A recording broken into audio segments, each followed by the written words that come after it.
When it comes to developing leaders, groups really do matter. I grew up in a church in Philadelphia, Pennsylvania that didn't have much of a ministry to children and youth outside of Sunday school and VBS. An urban missionary, Reverend Howard Cartwright, stepped in to fill that void. He gathered several of us from churches across the city and formed a group. We gathered twice a month for a time of basketball and Bible study. In this group, he taught us the Bible. He gave us life-expanding experiences and held us accountable as he poured into our lives. Reverend Cartwright not only led our group, he knew that part of his task was to develop leaders.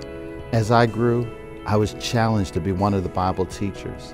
I was given opportunities to be a summer camp counselor, and I was taken to Bible and missionary conferences.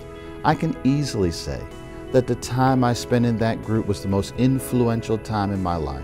I spent my entire life in church. I had great Christian examples in my dad, who was a pastor until his death, and in my mom, who is a wonderful woman of God. They laid a great foundation, but it was my time in that small group that developed me as a disciple and as a leader. And I'm not alone. Out of the 4 years I spent in that small group, I can count 9 of us who have responded to a call and are currently in the ministry.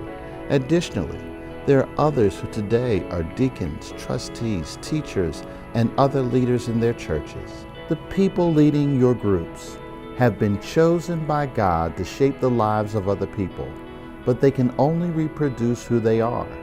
By committing to develop your leaders, you are making a transformational investment in the lives of the people in your groups.